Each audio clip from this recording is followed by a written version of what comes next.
Questions for politicians. This comes from a long line of questions for others.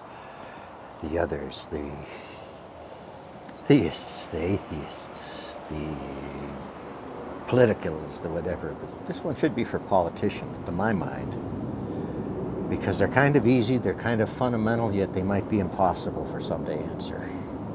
They might have to skirt around it and mumble and paraphrase, maybe, quote something else. So here's the two questions. Well, I'm going to layer one of these questions. The first question: Mr. Politician, what's the age of our planet? What's the age of our solar system? What's the age of the universe?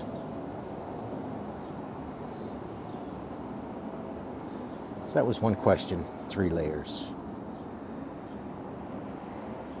Second question is, are we great apes? Now this one I pondered the wording for a bit, because there's many ways to ask this question, but you get the idea. These are kind of simple questions with one, are they true or false? So let's go back and look. Now pick a search engine. The age of the planet at 4.543 billion years is what I got. 4.543, the age of our solar system. That's right, the Milky Way? Or is it, that's just our solar system. The planets around the sun is 4.571. Now the planet's only 4.543, so our solar system came about 30 million years before the planet did.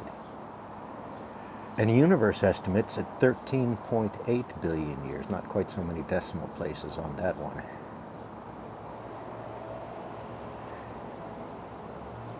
Now these are all huge numbers, billion.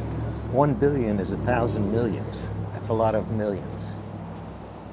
That's the way decimals work.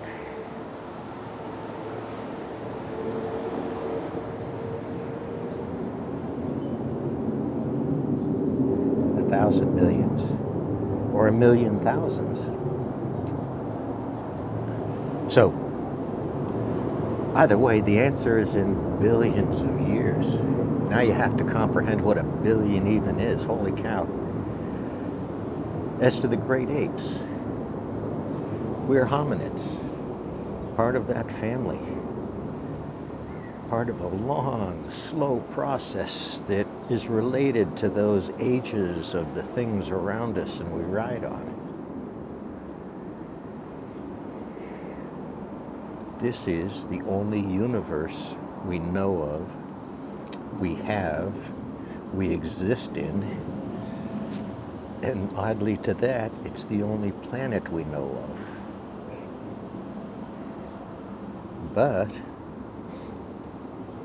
so those are important questions, to my thinking, because if a person can't answer those honestly, or with an understanding that give or take a billion, we're old.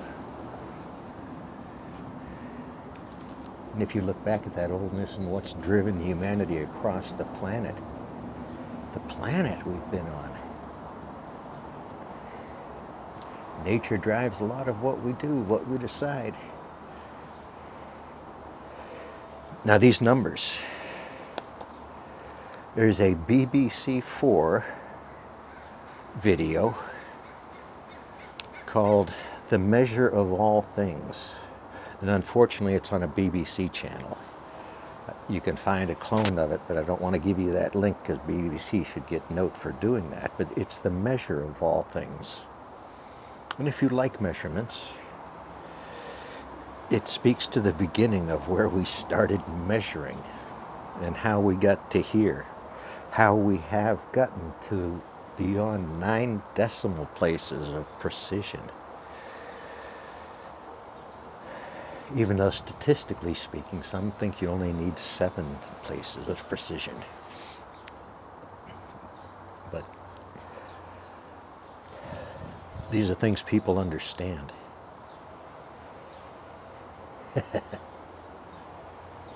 Some people deny. So those questions to politics to me are kind of important. A politician's answer to that provides a fundamental understanding of if science works, how science works. Science is only knowledge. The problem with any of these questions is I can't point to one book. I shouldn't point to one book. I might reference one book, but it's built on human history.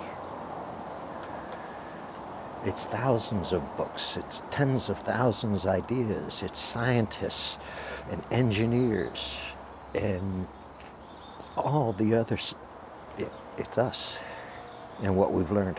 So, hey, peace is out. Happy Monday. 6 minutes of